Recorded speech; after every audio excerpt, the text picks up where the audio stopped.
till 6:05 until, see if a couple more people come on in. Next time. You know, if it's really here. So fun. We'll get started now. Welcome to the Walnut Creek EcoForum. We are here this evening to learn how candidates for the Walnut Creek City Council would address climate change and other sustainability issues if elected. So I hope everyone in the room is here for this event. All right. My name is Amanda Casey, and I'm the president of Sustainable Rossmoor for this year. Sustainable Rossmoor is co-sponsoring this event tonight with many other environmental groups in Contra Costa and Greater Bay Area. Thank you everyone for coming tonight, and particularly the 5 candidates who are running for the position on Walnut Creek City Council in the November election. Thank you so much for coming here to talk with us tonight. I also want to thank everyone that helped organize this event, particularly Carol Weed. And I also want to thank our 2 timekeepers up in front, Carol Barman and Barbara Cohn, who will be holding up the cards to let you know when you have 15 seconds left. And on one of the lightning rounds, we'll just be holding up the time's up card. We are attempting to record this event. We have Carol Weed at the camera in the front, so we're recording this on Zoom, and we have Barry Ryan over here, and we have Jared from GRF who's here working with us as well. So we'll be able to share this on our YouTube channel. We won't be doing any editing, I don't think. I wanted to make sure that you're always invited to future Sustainable Rossmoor events. We have a number of things coming up. On September 3rd, we're going to be hosting Youth Power Climate Action Group. They will be speaking about phasing out commercial refrigerants, which is a major cause of greenhouse gas emissions worldwide. We are going to be showing a new film about the impact of climate change on Mount Diablo and the mountain range. And on October the 1st, we're going to be hosting a speaker from East Bay Mud, our local water provider. So information about all of these events is available on our website, sustainablerossmoor.org. And we also invite you to join Sustainable Rossmoor for $20 a year. You can do it on the website. And with that membership, you would receive a weekly newsletter written, compiled by Pam Gerizzo, and it talks about all of the upcoming activities. We have 10 different subcommittees here in Sustainable Rossmoor, everything from solar, electric vehicles, Friends of Tice Creek, tree planting and preservation, you name it, we probably have it. Oh, bikes is the new one this year. We also include announcements about upcoming events for some of the other environmental groups in the area. So I'm now going to talk a little bit about how it's going to work tonight. Our candidates will answer 8 questions developed from input from many of the people in this room. The candidates have not seen the questions in advance. They were kept top secret till 1 p.m. and only 3 of us received them. There will be time at the end for a few questions from the audience. And we want to thank all of the volunteers that narrowed down the questions for tonight's presentation. There were a lot of questions that were submitted, and we had to whittle it down to a manageable number. We had a member on the team from 350 Contra Costa, Sustainable Contra Costa, the Contra Costa chapter of the Interfaith Climate Action Network, and Sustainable Rossmoor. So a lot of thought has gone into these questions. What's going to happen tonight? We're going to start with an opening comment from each candidate for 2 minutes. We will then ask 3 questions, and each of the candidates will have the opportunity to address a question for 90 seconds. We're then going to have a lightning round there'll be 5 more questions, and for that, you will have only 30 seconds to respond. Then we'll open it up to audience questions, and at the end, you can make a closing remark for a minute and talk about whatever you'd like to talk about. So right before the meeting, we did a draw that determined who would go first, and Cindy Darling won that honor. So she is going to start with her opening comment or opening remarks, 2 minutes. And if in that time you could please introduce yourself and mention your qualifications and priorities. All right. Thank you so much for inviting me here today. A little bit of background about myself. I am a wildlife and fisheries biologist, which is kind of a weird thing to be in local government. In my 20s, I was mutual of Omaha's Wild Kingdom. I was rafting the rivers and counting the birds, and it was a lot of fun. And then I spent the next 2 decades litigating, negotiating, and working at environmental restoration projects throughout the state of California. So I have the ability to listen to a whole room full of various stakeholders with their needs and their wants and their demands and their litigation, and finding win-win solutions. So when I retired, my husband and I started a small consulting business dealing with energy and water innovation, and I joined the Planning Commission, where I served for 10 years. I've been on City Council now for 4, and I arrived ready on council to get to work on sustainability. It's one of my top 3 priorities, and some of the accomplishments in the last 4 years on council are things like we have a sustainability action plan, and we actually passed a climate emergency resolution, something that had not happened on council for a long time, even no matter how much Kevin pushed them. I represent the city on MCE, and we have worked to make sure that the energy provided, electricity provided from MCE, is greener and less expensive. So the average family saves $80 a year with the greener MCE power. We've also done a bunch of things in the city under our climate action plan, expanded EV charging. We're purchasing hybrid and electric vehicles. We use biodiesel on our big vehicles. And we're also working on safety for pedestrians and bicyclists. We have safe routes to school, our roadway safety plan, but there's a lot still left to be done. And so I want to go back get to work for the next 4 years for all of you and to deal with sustainability. First order of business, implement the sustainability action plan. We have a lot of different actions there. We need to keep track of them. We need to see what works. We need to correct it as we go forward.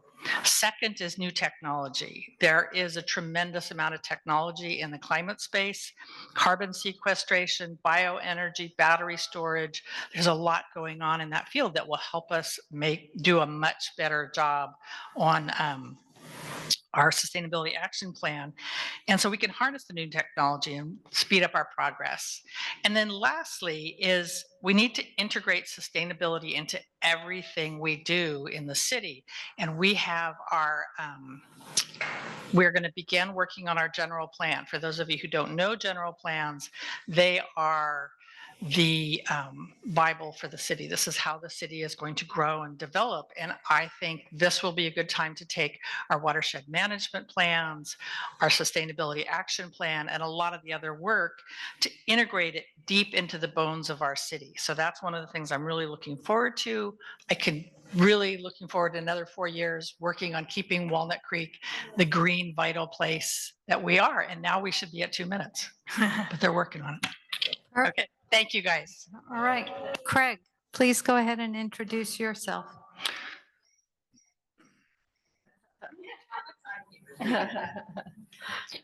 Hello, everyone. My name is Craig DeVinney. The areas where I think we can really cut down on greenhouse gas emissions and our carbon footprint are basically 7 areas. The first is transportation. We need to adopt our EV modes of transportation and increase our charging stations. We need to find safe, efficient forms of public transportation. And we need to expand our bike systems so that we can allow alternate modes of transportation in the city. The second area is energy, getting our energy from clean sources like MCE and putting solar on our roofs. I think the third area of impact will be how we do our buildings, making them more energy efficient, transitioning to full electrification for new builds, and then phasing out the gas appliances to electric appliances as we do remodels. I also think we have an opportunity to use low carbon materials like concrete. For example, is 5% of the world's greenhouse gas emissions, and by using ultra low emission concrete, we can really cut down on the greenhouse gas emission in that sector. Then there's waste. Waste, we need to increase waste diversion. That is through source reduction, through reusing, recycling, and composting. And then there's outdoor equipment. Outdoor equipment, we need to transition away from the gas mowers and blowers to electric. And then there's an area where I see as an intersection of all these things. There's our housing and economic development, transportation, and sustainability. And what we need to do is plan intelligently how we put in our high density housing and put them closer to spaces or among spaces of economic development. And what that does is it brings people closer to their place of work, and that's a huge contributor to the carbon footprint in the Bay Area. And then lastly, we need to support our local organizations like Walnut Creek Open Space Foundation, Save Mount Diablo, Sustainable Rossmoor. And I want to give a shout out to Sustainable Contra Costa. We're big supporters, and they have their gala coming up on the 18th of September. We have our tickets, so hopefully we'll see you there. Thank you, Greg. All right, Brendan, you're up next. Please introduce yourself and mention your qualifications and priorities. Thank you. Thank you, everyone, for having me today. My name is Brendan Moran, and as a 2-term commissioner on the city's Parks and Open Space Commission, and as a father of 3 young children who has devoted his time and expertise to the city and local nonprofits over the last 10 years, I feel called to make sure that Walnut Creek remains the city that I love. I have experience, 8 years worth, protecting our open space and improving our parks. And as the current chair of the Parks and Open Space Commission, I'm helping guide the city to make sustainable solutions for the future. As the co-chair of the Yes on Measure O committee, which was the sales tax, which is going to go and improve Heather Farm Park, I worked to get out the vote and make sure that we could fund the next generation. We could build sustainable ball fields at Heather Farm Park, improve public safety, and programs for seniors and youths, which we're expanding. As the co-president of the Community Arts Foundation, I am responsible for raising tens of thousands of dollars so people of all ages who live locally can take arts education at the Center for Community Arts in Shadelands. And this current election season, I'm giving my time as a volunteer for Commit to Democracy and the Environmental Voter Project to help call environmentally conscious voters in swing states so we can help get them out to vote and hopefully take back the House. If I'm elected, I will work with city staff and neighbors and business and make sure that we can keep our streets safe. I will continue to implement the Sustainability Action Plan and make sure we hit our goals. And finally, I will make sure that we can put housing in the right places so the next generation can grow up here. Thank you very much. Thank you. All right, Laura, please introduce yourself and your priorities. Hi, everyone. Thank you for having this forum. I'm Laura Patch. I use she, her pronouns. As your council member, I'll bring a new perspective informed by years of experience in our community, advocating for sustainability, safe streets, and inclusive communities. I will partner with you to further prepare for climate change, reduce our carbon footprint, and improve our quality of life. I am running for City Council because I truly believe local solutions can make a difference in the fight against the climate crisis. Together, we can produce more clean energy, improve walkability or bikeability, and address housing concerns. I love Walnut Creek. As an East Bay native, I tried living elsewhere and kept coming back here because of the amazing combination of nature and urban setting. You can't get it anywhere else. I believe my background as a national staff member for the Sierra Club, a volunteer with Sustainable Walnut Creek and Walnut Creek Community Cleanup Crew, and as a person who uses microtransit as my primary mode of transportation around the city, makes me a unique environmental choice. In addition to these activities, I am also the VP of Diablo Valley Dems, the external VP of Cocoa Young Dems, and a Walnut Creek Transportation Commissioner. I served as an AmeriCorps member here in Contra Costa County. That's just to name a few ways that I'm involved in our community. When I ran 2 years ago, I ran on an environmental platform, and that has not changed. I would also like to note that as somebody who lives in a multifamily complex, I know firsthand the struggle to make individual choices about environment. And I can bring a new perspective informed by that experience to our council and represent 50 to 60% of our residents who also live in multifamily complexes. I will serve our community with compassion, transparency, and innovation. Thank you very much. And Kevin. Great. Thank you very much. I'm Kevin Wilk. I'm currently on the City Council, and I want to thank everybody for hosting this today. When I was first elected in 2016 to the Walnut Creek City Council, there were no Democrats on the council and very little movement when it came to climate action. It wasn't a city priority, and climate groups here felt that the city didn't care. We often rated near the bottom of the county when it came to climate action and the climate crisis. One of my first assignments while I was on the council was to be the MCE Clean Energy representative.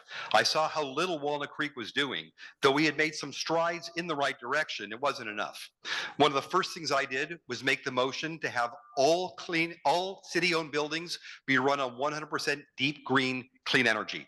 Took a while to get it done, but I finally got the votes on council to get that done. And that's in all of our city-owned buildings. There's 59 of them. I also led the effort in banning plastic straws and one-time single-use plasticware in Walnut Creek restaurants. When we set our priorities in 2018, and we set them every 2 years, I was the driving force and ultimately the deciding vote to get the climate action included as one of Walnut Creek's top 4 priorities. It has remained one of our top 4 or 5 priorities in every year since.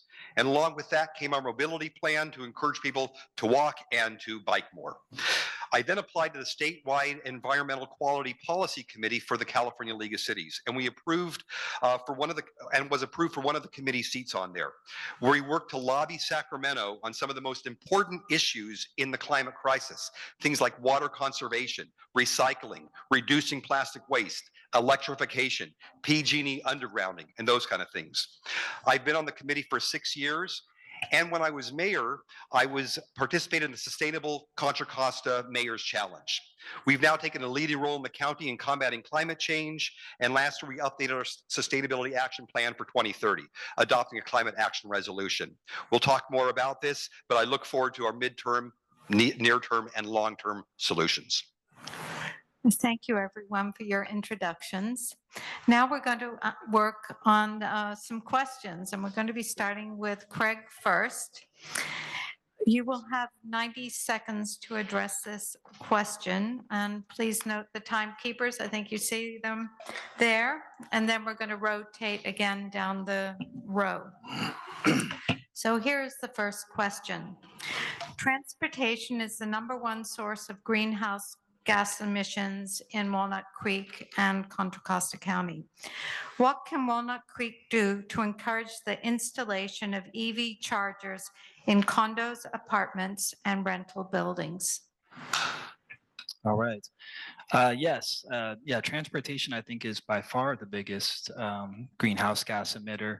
And not only do we need to increase the number of EV charging stations we have in these buildings, but we need to increase the adoption of EV technology and EV modes of transportation. I think that not only involves putting in EV stations, but it also involves creating a system where we can use other modes of transportation like bikes and scooters for folks that are able to use those. As far as putting them into these units, I'd say we can work with or provide incentives for builders or perhaps compromises to certain requests from the builders when they're putting them in, if that's the nature of the question. How do we get them into the buildings that exist? Perhaps through incentives, education, and yeah. All right. So Brendan, same question for you. What can Walnut Creek do to encourage the installation of EV chargers in condos, apartments, and rentals? Thank you. Good question. As a Tesla owner, I can commiserate with this. It's funny you asked that because the Walnut Creek, the electrification and getting fossil fueling cars is 2 times more important than the next action plan, which the city has implemented, which is actually just electrifying buildings. So that tells you that how important it is that we, in order to get more EV chargers. What I would do as far as helping the city implement more is I don't see why there isn't a way that we can simply require that as something for developers to do when they come and say that they want to build a new condo complex or apartment complex. Is that's fine. They have a certain number of affordable housing units that they're required to build. Why can't we then just make EV chargers as part of that? I think that that's kind of the way that the wind is blowing. If you see some of the new apartment complexes and condo complexes, they have EV chargers, but probably not enough. And as a real estate broker, I've actually seen people not buy homes, condos, because they have no place to charge their Teslas or Rivians or what have you. So I think it's kind of a simple solution in that we just at work as a city and make sure the developers are, oh, I heard the cricket, doing what they need to do to accommodate all the EV drivers that are coming. I'll stop. Okay. They're falling asleep out there.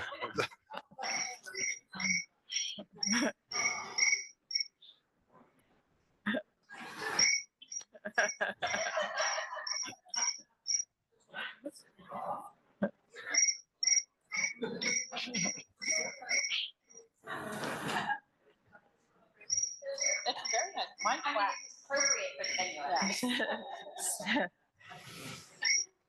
Come out, Siri, stop. All right,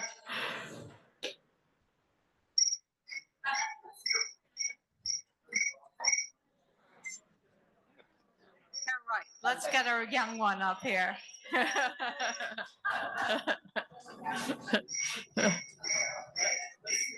Oh, this.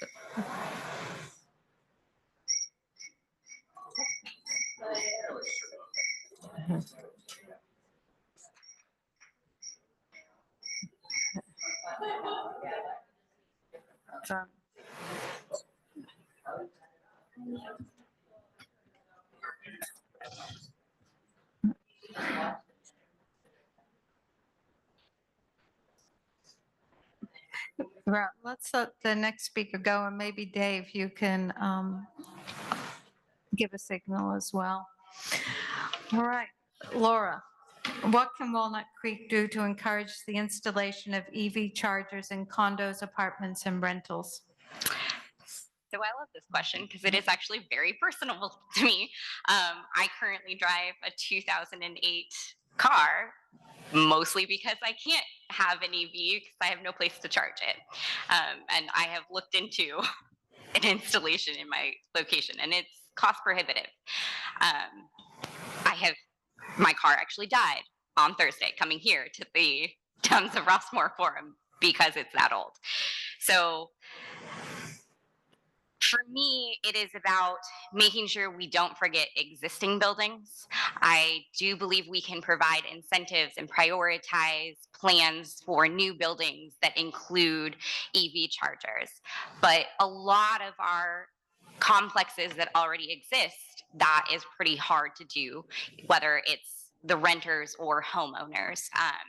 So I would like to look at some of the Inflation Reduction Act grants to see if we can provide incentives to HOAs or building owners to start putting those in for their residents.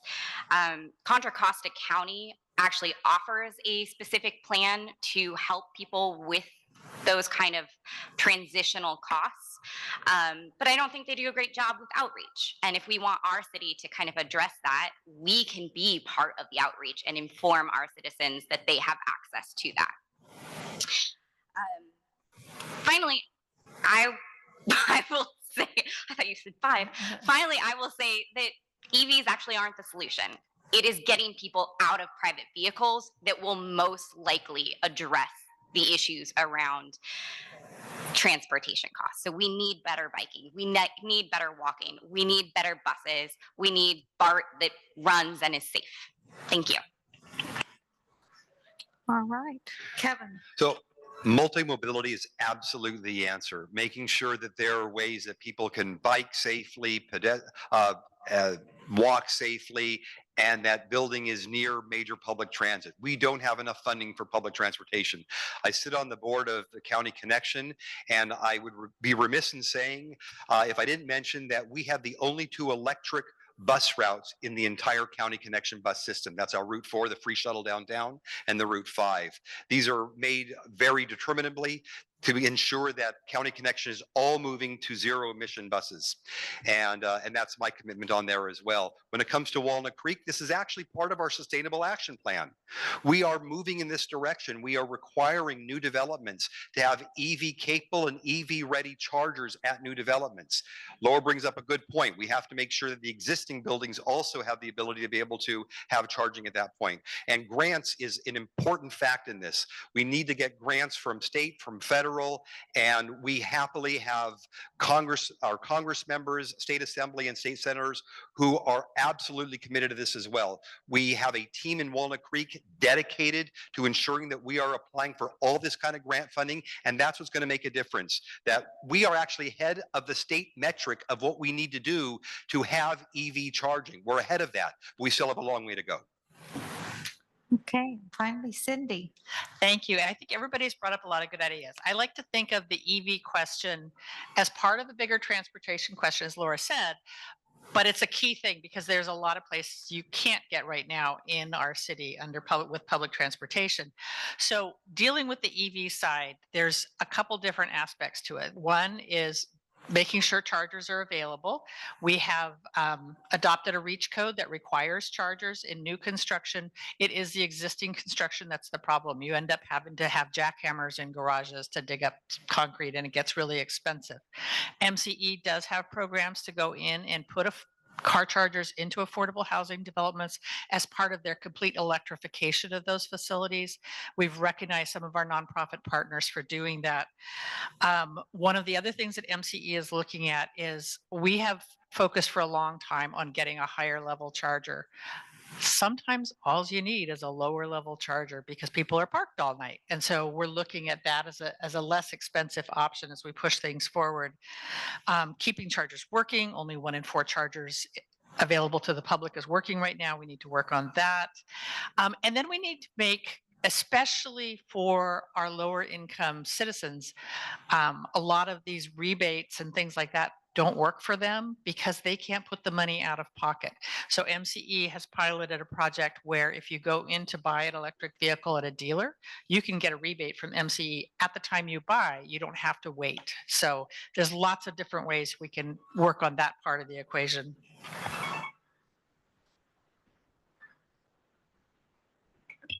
We have lots of timekeepers. Well, thank you very much for those responses. I'll let you know that here in Rossmoor, there's a very high adoption of electric vehicles. I think 600. And we only have 25 chargers, and we have a lot of housing stock where we cannot charge at home. So a very big issue for Rossmoorians. This is question number 2 now, and it was going to go to Brendan. Buildings represent around 25 to 30% of all greenhouse gas emissions. Would you support incentives to property owners to convert existing gas systems to electric and for new buildings to be all electric? Thank you. Good question. This actually dovetails nicely on the answer I gave before, because that's the second largest impact that the city can make is electrifying buildings after taking gas-powered cars off of the road. And so, yes, just the sheer magnitude of the buildings that Walnut Creek has, which is about 70, 80 of them, which we're working on as part of the Sustainability Action Plan and electrifying those. But that's just a small percentage of all of the buildings in Walnut Creek that are here and are coming. And that's an easy one, just because the electrifying buildings is not as cost prohibitive as maybe manning the entire city with electric vehicles, which is also coming. So what we do is provide incentives to developers so that they can do it. So the city's not paying, we're not paying, but we just require that all of the buildings that are going up or are currently are electrified, and then we can cut down significantly on the amount of greenhouse gases because we have work to do. And that's because 3 times as much work we have to do in order to reach the 40% reduction from the 1990 level. So we're a little bit behind, and this is a good way that I think that we can do it. And I'm going to yield my 13 seconds. So thank you very much. Okay, Laura, would you support incentives to property owners to convert existing gas systems to electric and for new buildings to be all electric? Simple answer, yes. I do think that the current Sustainability Action Plan does a good first step on setting some goals around that particular issue. What I would like to note is sometimes when people hear, oh, let's electrify buildings, they get really freaked out about their gas stovetops because everybody really likes cooking on a gas stovetop. There are some steps you can take before you get to that place where you'll still have a huge impact on your greenhouse emissions, such as replacing your water heater or your heating itself. One thing that I would like to see the city start focusing on is not just having new buildings be electrified, but also producing clean energy for those buildings to use. So can we put solar panels on all of these apartment and condo buildings that are being built, or have artistic wind installations so they're producing wind energy? I live in an area in Walnut Creek where there is actually a lot of wind. I have to make sure that things are secured during wind storms. So if we could harness that and actually make my building clean because it is using that, that would be a great way to address greenhouse from infill housing. Okay, Kevin. Yes. And not only would I support that type of different types of assistance to be able to have people convert, but this again is part of our Sustainability Action Plan now. We are requiring all new construction of residential buildings by 2026 to be all electrified, and by 2029 for all commercial buildings. This is part of the plan right now, and this type of electrification is only going to continue with the pushing of the city. To allow private developers to do it on their own out of their good graces, we've seen does not work. So you need that kind of push from cities and counties to ensure that that happens. Part of that is also requiring solar energy on some of these buildings, on the new developments as well, where that can be worked out. So it's producing, and it is ensuring that all new buildings and existing buildings become electrified for our Sustainability Action Plan.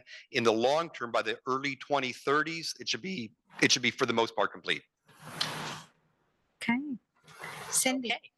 Batting cleanup. Lots of good ideas here. So there's 2 different parts to the program. There is new buildings, and I don't worry about them too much. Title 24 conservation requirements are very strict. Solar panels are being required. Electrification is being required on a lot of new construction.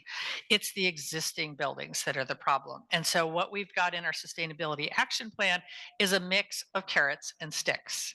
The sticks are, we have a point in time where you will not be able to replace your gas water heater with another gas water heater. You will only be able to replace it with an electric water heater. The same thing for your HVAC system. Those dates are a little bit out in the future because we wanted to make them consistent throughout the Bay Area. So they're timed off the Bay Area Air Quality Management District deadlines.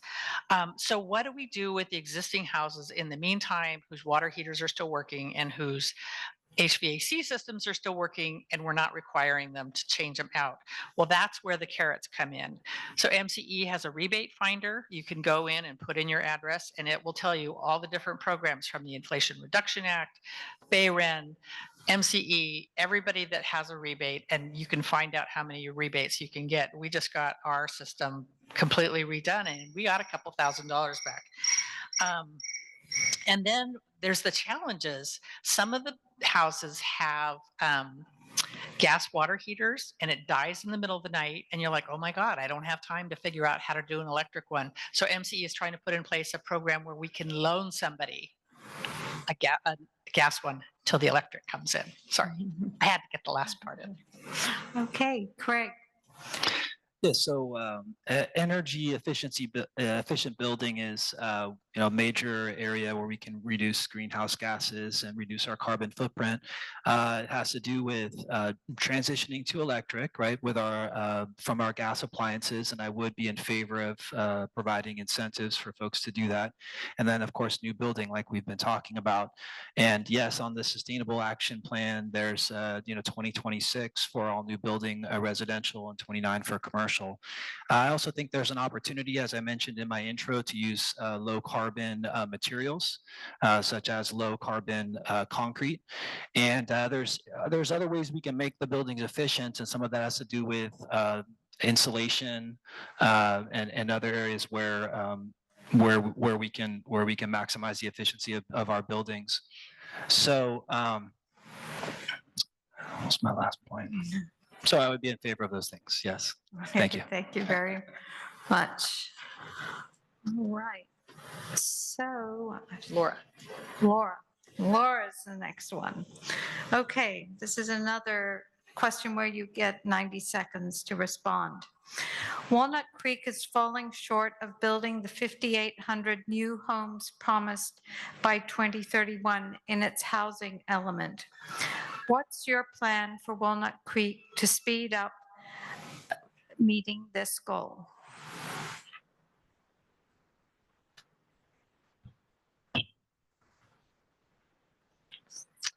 That is such a great question.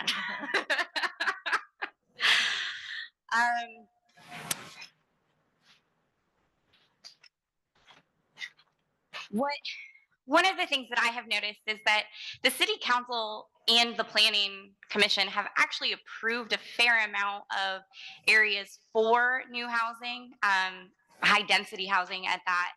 And developers haven't bought the land or haven't moved forward with building anything. And there's just 2 plots near me that I can think of off the top of my head. And I know it's not the only plots that are open to that.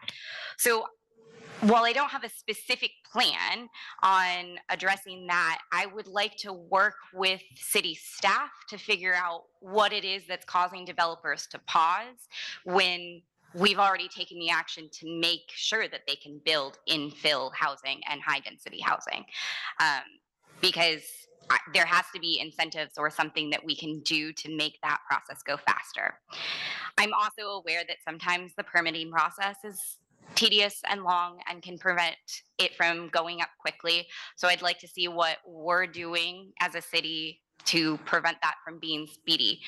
I do live near unincorporated areas of Walnut Creek and see high density housing going up very quickly. So there is a disconnect, I think, within incorporated Walnut Creek versus unincorporated. Thanks. So we're actually not that far off from the pace of hitting 5,800 that are under construction in our 8-year plan. In fact, this is something that we've worked a lot on in City Council the last 2 years. We have rezoned areas and made them available for multifamily housing all throughout the downtown, because that's where we're really looking at our priorities of having within a half-mile radius of BART, having these multifamily housing where people don't need to be in cars, don't even need cars. And if they do have cars, maybe they only have one spot that's not even aligned with their own unit, but these are separated from the unit, so people might have no spots. The whole idea is to get people to live in places not where they're going to need a car. That said, just because we've made these places available, there are construction costs, there are extremely high prices for land in downtown, and there's also a personnel shortage. There's a labor shortage in being able to get people to build. It is a difficult time for builders to build. We've made the places available. We've made, again, over 5,800 that we have met our arena numbers in making them available. To work with the developers, actually permitting is going a lot smoother now. It's as soon as those permits are coming in, they're being streamlined. So it's making sure there's more of a labor force that can help. And the city only has so much that we can do about that. We're working with them closely, though. Thank you. Cindy? So we have a couple different things that we have committed to doing in our housing element, which we submitted to the state and got approved. Walnut Creek was just recognized as being a pro-housing city because of the progress that we've made on this. I think the key things for us to keep our eye on is the permitting. I think once we get it to the point where we've agreed on it, we should get that building up out of the ground as quick as possible. We also have to look at the funding available. When we lost our redevelopment potential, our only funding source is the inclusive ordinance, which puts a market rate developer can either pay or they can develop units. And so we're trying to promote that. We just signed an agreement with Toyota of Walnut Creek that gave them the ability to put housing on some of the land they own around the dealership in exchange for a commitment on their part to add additional affordable units. So we can use that negotiating tactic to provide additional affordable housing. Unfortunately, the biggest tool that we were going to have in our tool chest is the housing bond, but that was apparently just pulled from the ballot and will not be on the November ballot. So that's quite the challenge. So, and when it comes to labor, we are working with our local building trades council to make sure that we have a consistent supply of well-trained middle-class union workers available to help build this housing. Okay, Craig. Thank you. This is actually an area I think we've got room for improvement. Right now, hitting 5,800 units will be challenging. Money is expensive, labor is expensive, and as we know, the city doesn't build, the developers build. And my wife and I have some experience being on the development side of things. We've done a multi-unit construction project, and I know the challenges of making those pencil out. So what we need to do is really make the process easier for the builders. And I don't know that we have that reputation fully right now, especially, and that translates over to our small businesses as well.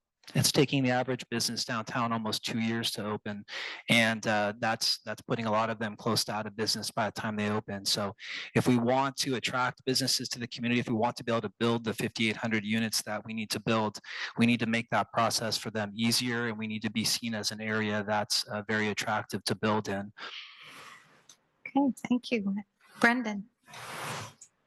Thank you. To Councilmember Wilk's point, we actually are pretty well on the way. There's more than a few hundred that have been approved, and the percentage is something approaching 10% of the 5,800. Now, I don't have a crystal ball. I don't know what's going to happen in the next 7 years, certainly, but there has been steps that have been taken. I recently just spoke with the Federal Reserve Chairman, Powell, and so he is done what I've asked him to do, which is lower interest rates next month, which I think will help a little bit with cost of borrowing and construction, because that has been the big holdup. You know, the cities can say, here is the zoning, and we can build it, but the developers have to come. We can incentivize the developers. The city's done a good job of streamlining the permit process, the design review process, and things are speeding up. And the developers have said as much. And, I don't want to touch the third rail, but, in the 80s, we passed a referendum that says that we can't build over a certain height. It's Measure A. And I think that hurts sometimes because we have a height limit on what we can build. And specifically downtown with the jobs and the infrastructure and the public transportation is already, I'm not saying we build a 20-story building, but what I do think is that we should at least look at solutions that are equitable to today versus 40, 50 years ago. Thank you. Okay. Now we're going to move to our lightning round. So you're only going to have 30 seconds to answer these questions. So are our timers ready? Do they have their 30-second on repeat?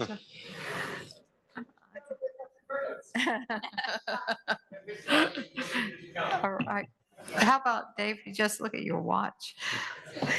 Many neighborhoods in Walnut Creek are now considered to be at high risk of being devastated by wildfire.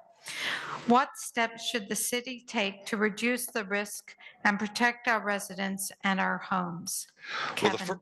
the first step is we've already started working with PG&E, and PG&E is undergrounding a lot of those electric wire, the high wires and electric wires throughout the open space areas, and they're doing it on the backside of Rossmoor as well. It's taking a long time and it's very expensive for them, but that is going to be a prime area of what we can do to mitigate that.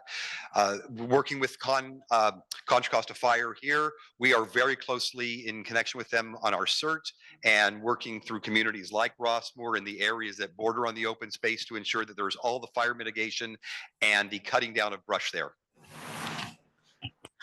Cindy, 30 seconds. Okay. We have the shaded fuel break going in to help protect Rossmoor.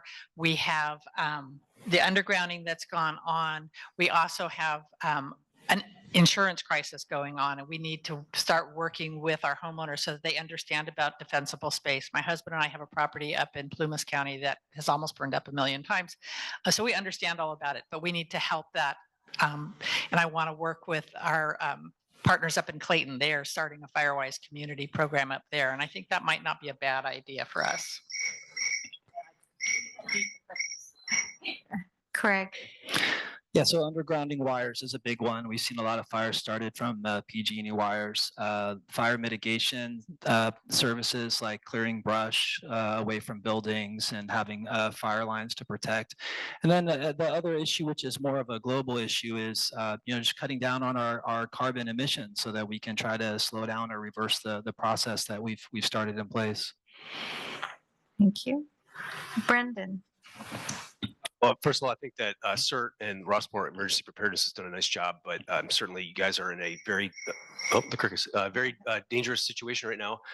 In addition to the wildfires, it's the insurance. And I think that is just as big a problem. And I support the state bill that is going to allow insurance companies to look forward rather than backward when they're assessing risk and their algorithms, and make sure that people in Rossmoor and just the greater Bay Area can get insurance on their homes for, God forbid, the emergency actually strikes. I agree with pretty much everything that's been said, so I'm going to say 2 new things. Trees. We need more trees. It will lower temperatures in our city. It helps prevent wildfires from spreading.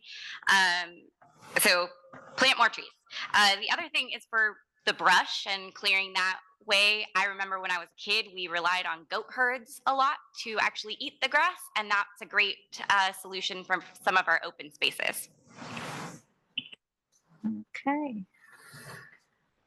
So I've been through new questions. So back to Cindy. 30 seconds.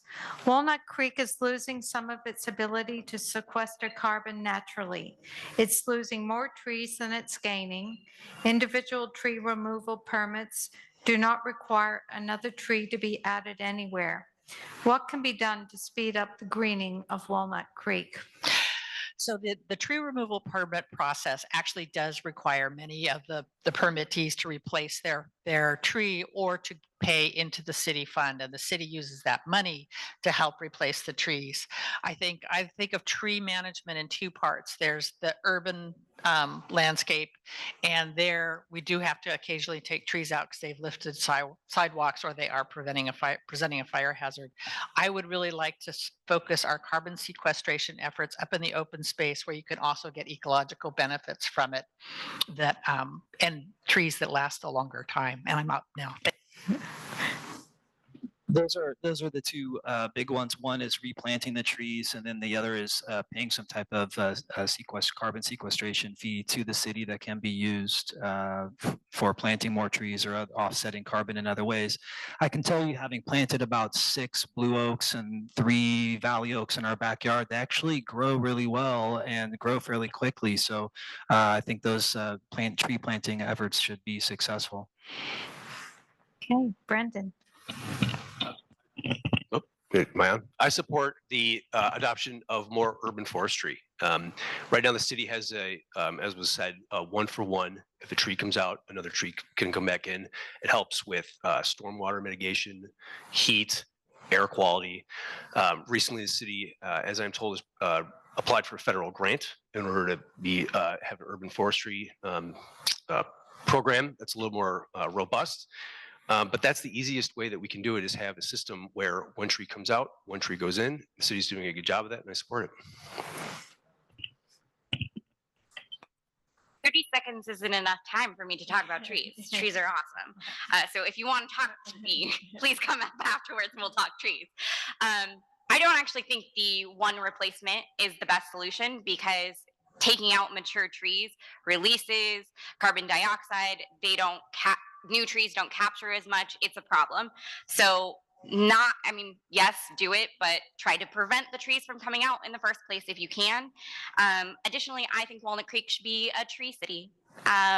Cities around us are signed on to that. It actually makes sure that we have ordinances and a board. So Walnut Creek has a very strong tree policy right now, whereas the trees that do come out, we do replace and then some. Unfortunately, when there is development that happens, like at Heather Farm, we do have to take trees out in certain areas to fit in a new swimming pool, for example. People notice when trees are taken out. They don't notice as much when trees are put in, but we always replace the trees at more than a 1-to-1 when trees do have to come out.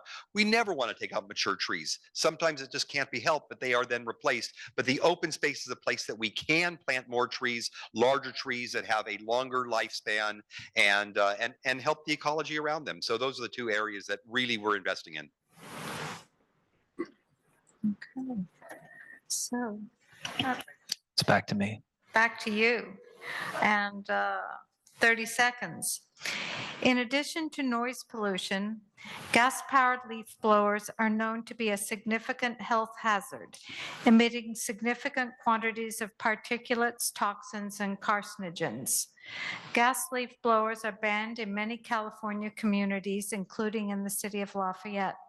Would you support an outright ban on the use of gas leaf blowers in Walnut Creek? Yes, but what I like to say is I would support them. We use electric leaf blowers and yard utensils or yard appliances in our home.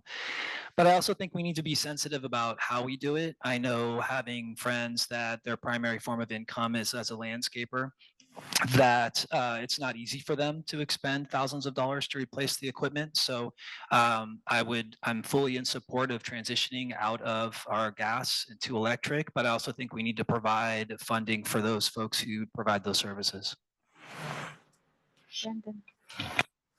Thank you.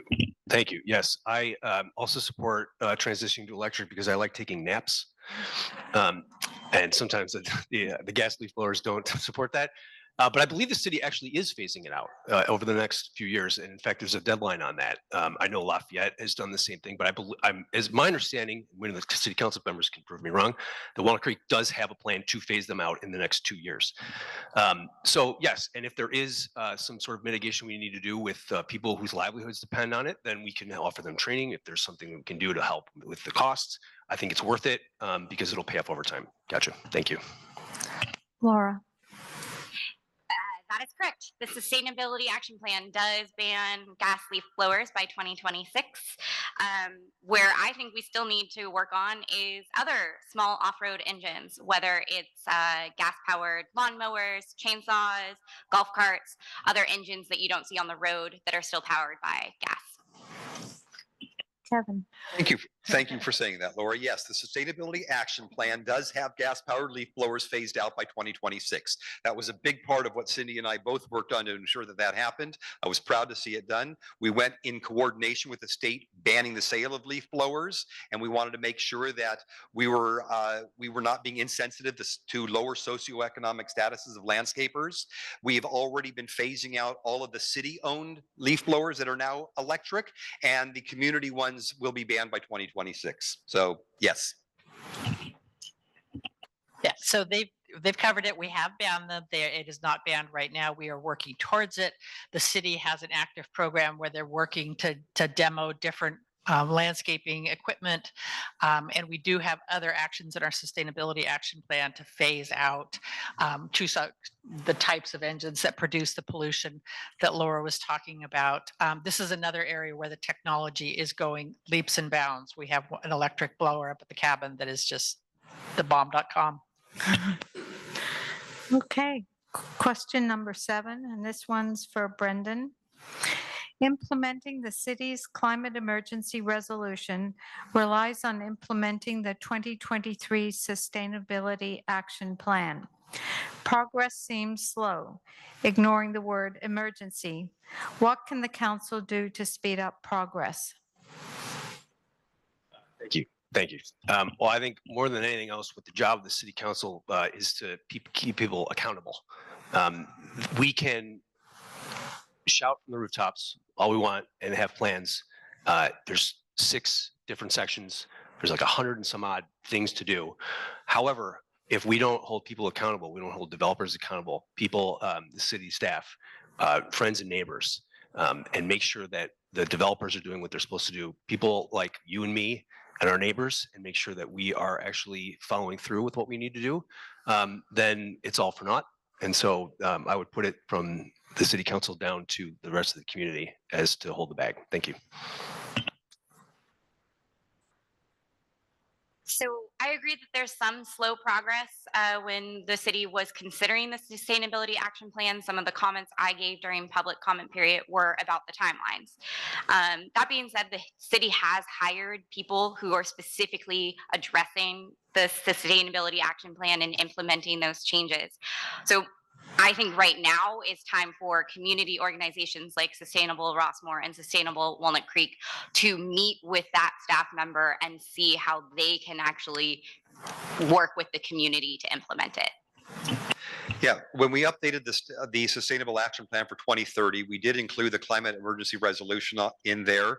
And there's both near-term, midterm, and long-term needs that we're going to be meeting with that. There's 9 near-term actions that were already taking place. There's the midterm ones. We talked about some of these with the electrification of residential and commercial buildings. And there's the long-term ones that also include water conservation and metrics for additional EV charging stations, both in commercial and in residential, and in increasing miles of bike lanes. But we do have somebody on staff. If you're not already meeting with her, you absolutely should. I can make that connection. It is the working with all of your groups that are going to help make the difference. I promise you, help make the difference. And yet you are, because on September 14th, we have the electrification fair out at Calicraft that is jointly sponsored by, I think, all of us in the city and MCE and everybody. So we are at a point where we have carrots and we have sticks. The sticks are going to start coming next year. Right now, we're working on carrots. We're trying to help people find the rebates. We're trying to help people understand that these things are not scary, that they do not explode, and that they will make their house much more comfortable. So we are working on carrots. We're getting to sticks. Craig. I think one thing we could do is form like a sustainability task force where we partner with the community to have folks, much the way we did the Chiefs Advisory Board. We could have members from the community that help us to meet these goals and help us to partner with the city and touching on those things like accountability. I think that would be helpful. Okay. So the final 30-second question, starting. What can you say to convince me that you are the climate champion this city needs? I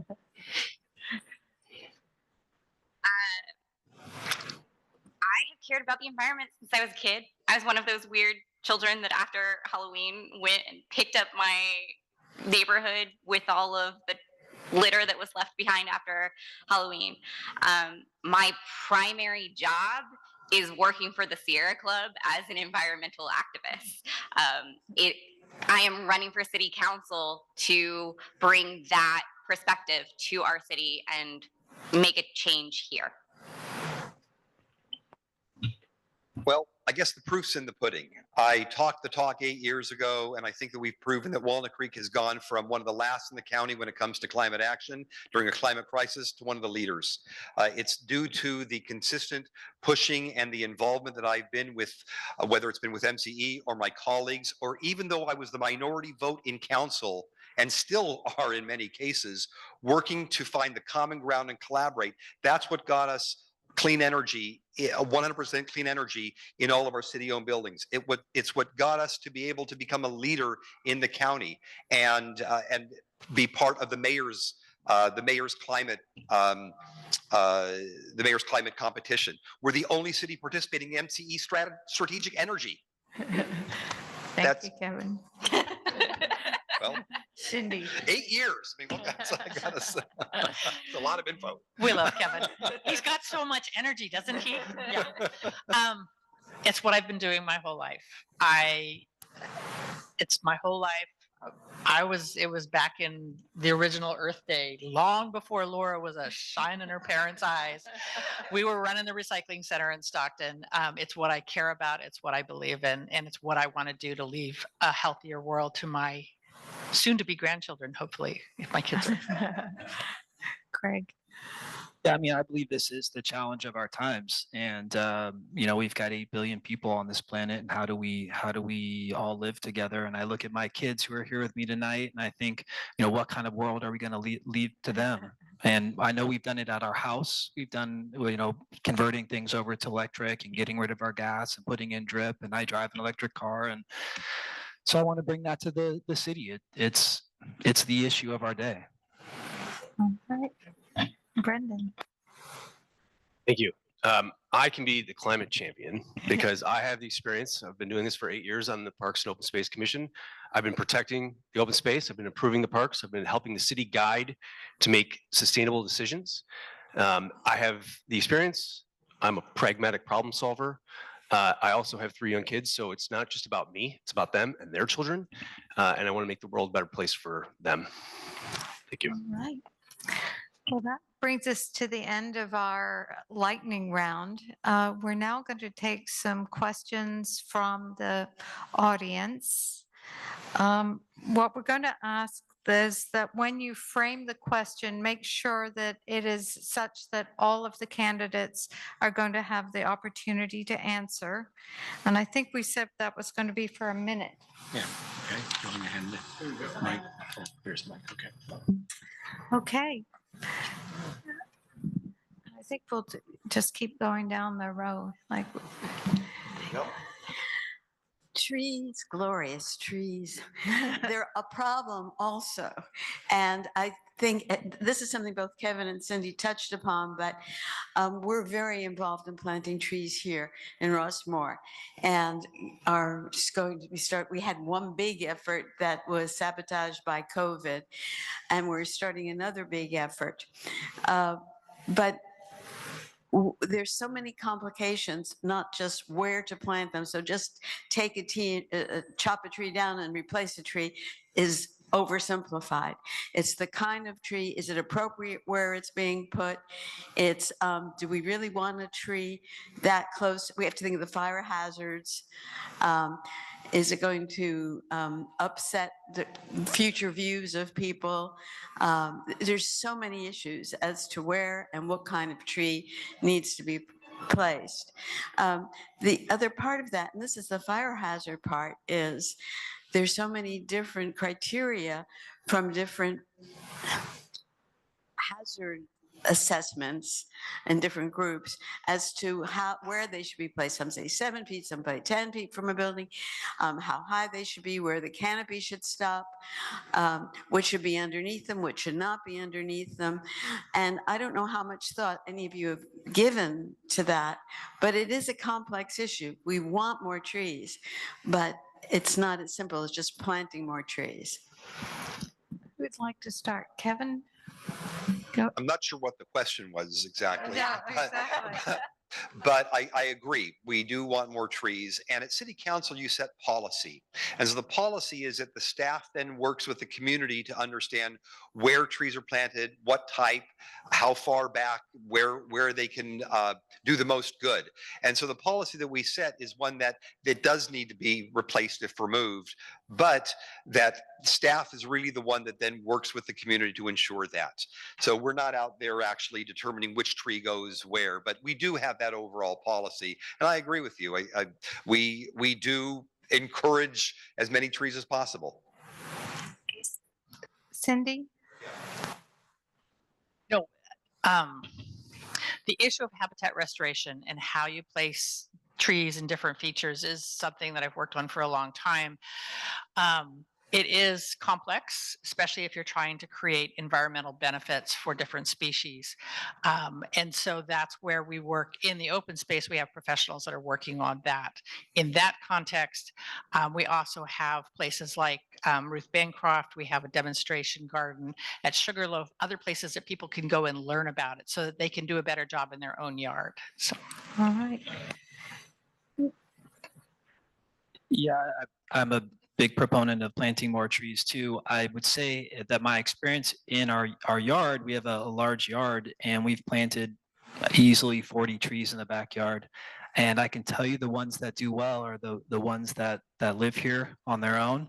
So the oaks, for example, grow really well. You know, the ceanothus, the manzanita, they require very little. So I would be a big proponent of you know, planting the trees that already live here, if that's, you know, you said different types and variations, but yeah.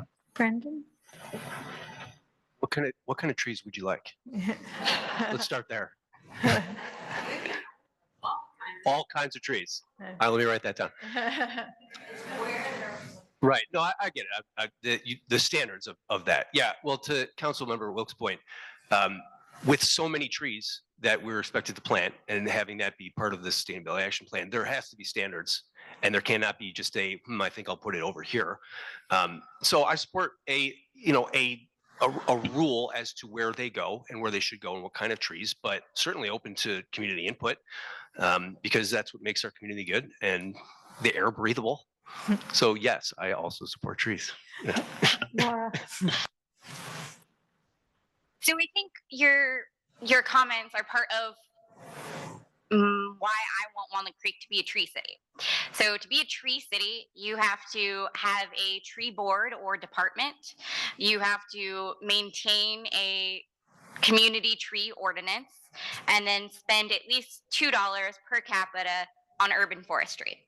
I think that those three elements will help figure out how to have those standards for our trees.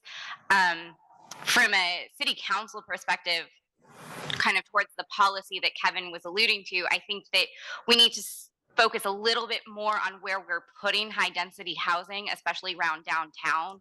If you look at Walnut Creek from an aerial point of view, those areas where we now have high density and commercial building, you are seeing significantly less trees. And so having something that's looking at that overall picture, great to have trees in the open space, but it doesn't help with the urban heating that we're experiencing. Okay. Thank you. Do we have another question?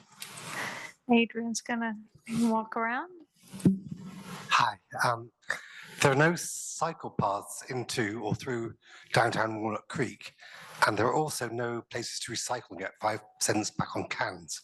So would you address either of those issues if you're elected? That's actually 2 questions I stuck in. Let me make sure I got it. So you want to know what are we doing to make it easier to recycle? First question is there's no cycle paths that goes into Bicycling, I think. Oh, cycle bicycle, path. sorry. I- Cycling paths. I know your accent gets me all the time. recycling, we get 5% back on Okay, so we have bicycles and recycling. Okay, good. I love his accent, by the way. So we have a whole bike master plan, and it's part of our plan to improve walkability. It is a difficult thing to do in a built environment because we're trying to get to complete streets. We do that whenever we can, but like we have a plan for complete streets along Oakland, it'll cost several $1 million. So we're working towards better bikeability. It's something we recognize as a problem. As far as recycling, you got me there. I mean, I just put it in my green can and roll it out to the street. I will admit, I don't know. He stumped me. I'm a big proponent of connecting our bike system. I mean, I think one of the challenges we have in Walnut Creek is all of the incorporated and unincorporated areas. You're driving down the street and there's a bike path, and then you cross over the intersection and it's a narrow road, so it makes it more difficult to bike around here. So I'd like to invest in our bike infrastructure. And then as far as recycling, I think that has to go with sort of waste diversion and how do we optimize waste diversion, and that's getting materials out of our landfills. So whether that's through recycling, reusing, composting, but specifically as far as recycling goes, it's about identifying those materials and spending the money to make sure that they're differentiated and they go into the correct areas. Brendan? Yes, biking and then recycling. So what I would like to see at some point, and again, to Councilmember Darling's point, it's expensive, but there could exist, and there probably should exist, a thoroughfare, there we go with the crickets, to Las Lomas, to WCI, so the students can ride their bikes. We have a great trail system, and you can commute all over the city if you want, but not quite. You still have to cross a major thoroughfare or something like that. But we're almost there, but we're not there quite yet. And I would love to see the downtown a little bit more bikeable, and especially for kids going to and from school, because that cut down on traffic significantly. As far as the recycling goes, I live here right at the corner of 2nd and Larkey, next to Larkey Park. And I think the city's done a nice job of making sure that there are enough big belly trash cans, recycling centers that can take all of the waste for what are large parties on Saturdays and Sundays. And so, I put myself in the blue bin like everybody else, and then I have my kids drag it out to the street, and I support further efforts and such. Thanks. Laura? Biking is an issue. I refer to Walnut Creek as a great city to do recreational biking, but not commute biking.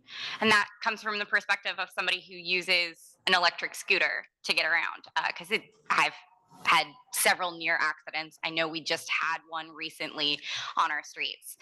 In the Transportation Commission, this comes up almost every meeting that we have about where to prioritize what intersections and what bike lanes. I do think the city needs to do a little bit better job of communicating when you can use sidewalks versus you have to bike in the road, because I didn't even know that until I was sitting on the Transportation Commission, and I use my scooter a lot. So there's more efforts to be done. Another thing that I will note is in downtown, there's actually not that much bike parking. And I know that the Sustainability Action Plan is asking employers to increase the amount of bike parking. But we need more. So I was on the Transportation Commission for 8 years and then was on City Council, and the Bike Master Plan was put together at that point. It's been upgraded since. We actually have in that Bike Master Plan 25% more bike routes that will be implemented and built by 2030. So that is happening right now. We also have safe routes to school, and that's something that we wanted to make sure is a priority in the entire community. If you go near any schools, you'll notice that there's better routes that are there, bike paths. They've actually got bulb outs so that cars are forced to go slower as well. So all that's part of the overall safety. But we're committed to making sure that there's more bike lanes. Interestingly, when we do things that the state recommends, like that one green bike lane that it's in between lanes so that the entrance to the freeway doesn't impede with it, we get complaints then that people don't like that because that can then hurt their sight lines.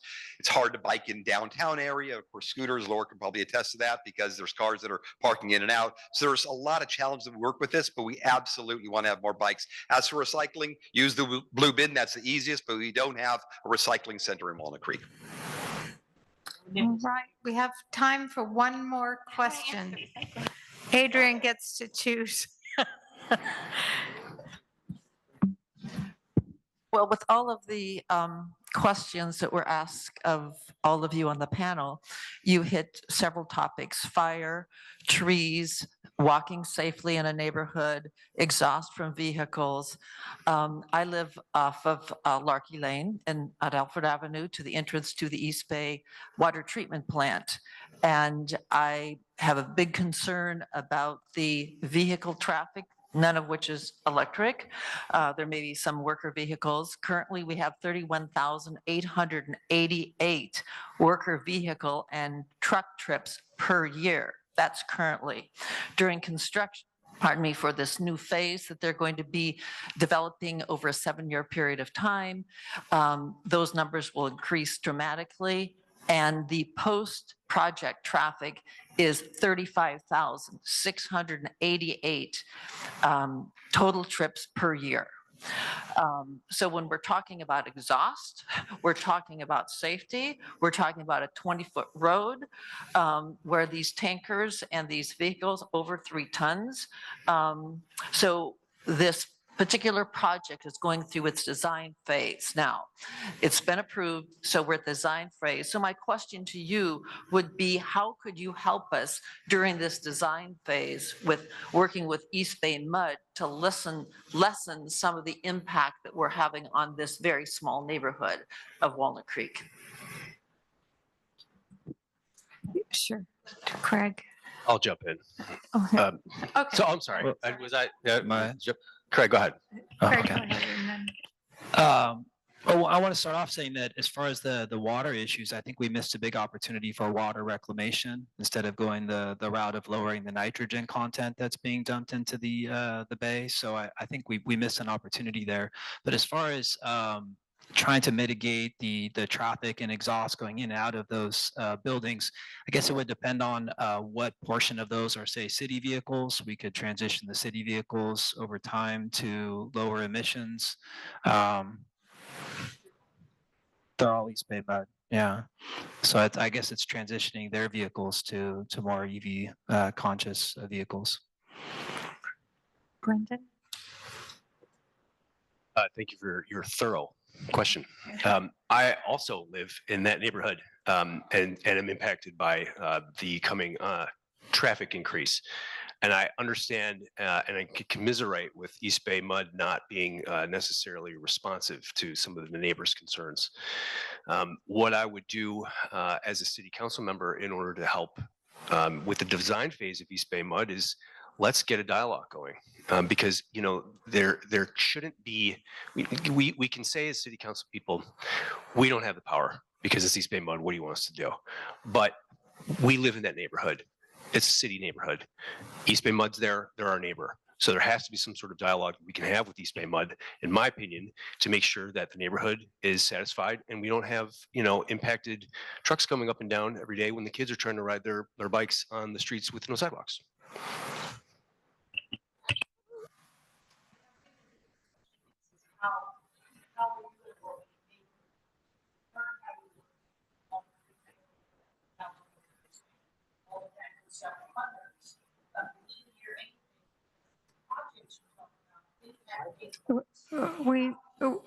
I'm sorry, we're not going to be able to capture that question very well. Can you respond now, Laura?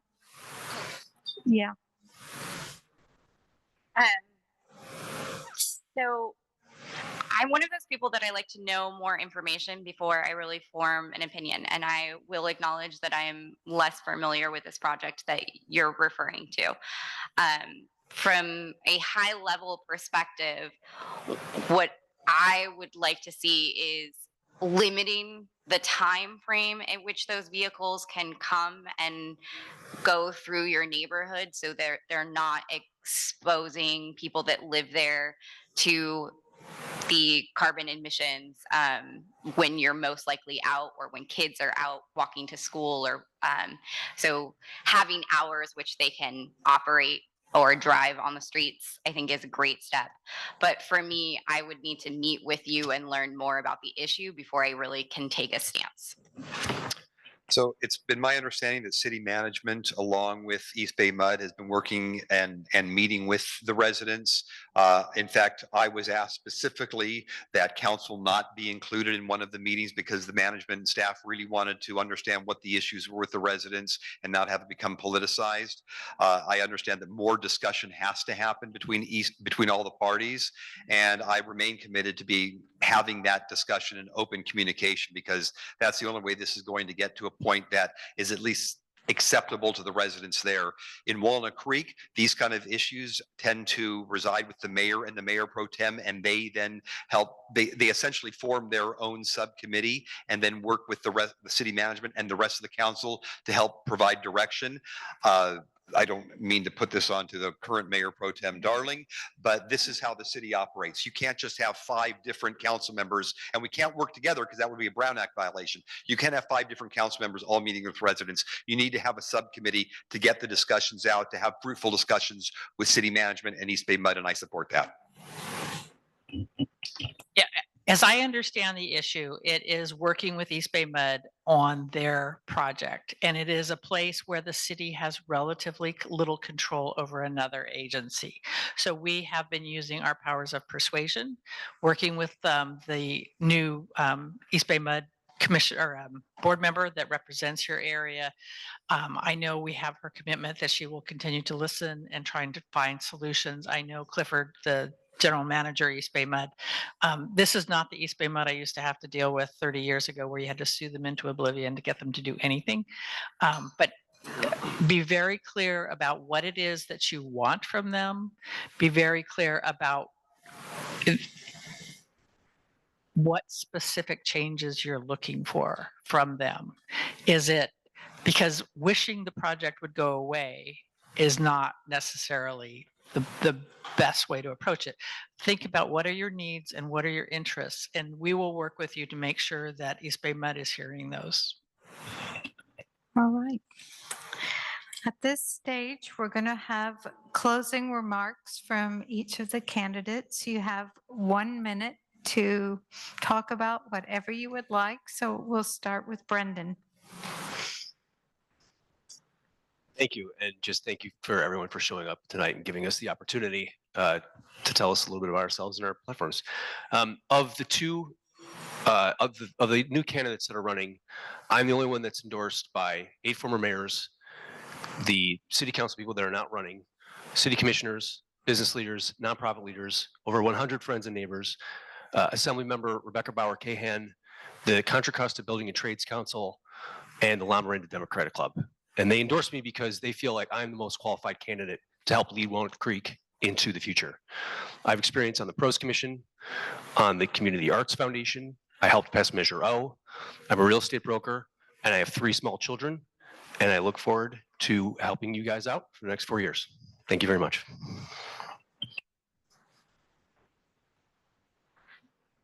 I lean into my differences. And I do really believe that I bring a different perspective than the rest of the candidates and our current city council members. I am a young Democrat. I am a member of the queer community. I have an disability, and I live in a multifamily complex. And my day job, because I'm not retired, is working on the environment. So I really believe I can bring those perspectives and advocate for climate policies that will address the climate crisis. For me, it's existential because I am actually worried that by the time I am old enough to live in Rossmoor, it's not going to be a planet that we can live in. So we need immediate action. And that is why I think it's important you elect somebody who is going to experience that. Thanks. Thanks, everyone. Well, being on the Walnut Creek City Council for 2 terms now, it's been more than evident the climate crisis is the #1 global issue that threatens our planet. It's going to take each of us to do our part, globally as well as locally, with leadership to ensure that our commitments are met. I have been a leader in this area for Walnut Creek, and I'm pleased that we have a team in place and it remains dedicated to remain a priority for us. Our city, again, is the only city in the county that participates with MCE Strategic Energy. And I'm encouraged that come next year, we'll have at least 3 people on our council committed to making climate action a continued city priority with the needed resources provided to our for its success. I look forward to being part of that. Yes, do I. When I ran for council 4 years ago, it was to try to bring some change. I think we had seen on the climate action urgency ordinance some feet dragging. And I think there's some other things in the city, like the protection for the Planned Parenthood volunteers and patients and things like that. There had been a little bit of feet dragging. And so I wanted to get in there and use my skills, my abilities to listen to people. I am not quite Kevin Wilk. I do not speak as well as he does, but I can work on things. I can figure out ways to solve problems. And when I ran 4 years ago, I had the endorsement of Sierra Club, Climate 350, a bunch of those types of groups. And my old friend Jared Huffman that I used to work with when he was at NRDC, because they recognize in me somebody who can deal with environmental issues, deal with climate issues, and bring them forward. But I have a lot of experience with all the other aspects of the city, whether it be public safety, equity, affordable housing, all the other fun things that the council gets to deal with. So I look forward to 4 more years. Yes. Thank you all for being here. Thanks for having us. As an ER doctor who's been practicing in the community for the last 18 years, I've seen 48,000 plus members of our community in some of their most difficult times. And I can tell you that health is a major priority to me, and climate and health go hand in hand. Why do you think we have rising cancer rates? It's because of the pollution we're putting into our environment. It's because of the plastics we're eating.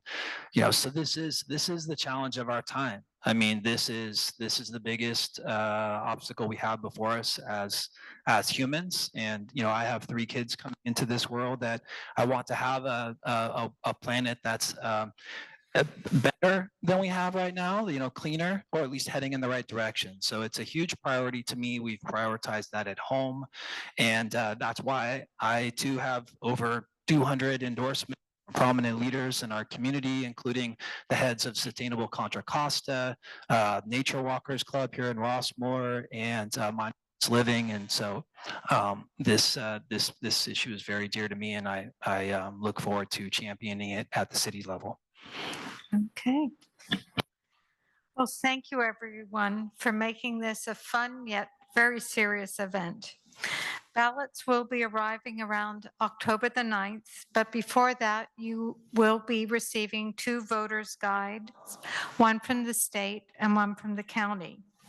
We hope this event has made you better informed citizens. With a bit of luck, I think, Barry, are you able to report that tonight's recording will be available soon on our YouTube channel? So tell your friends to look out for it. And thank you again for coming here tonight. And we invite you all to return to Rossmoor.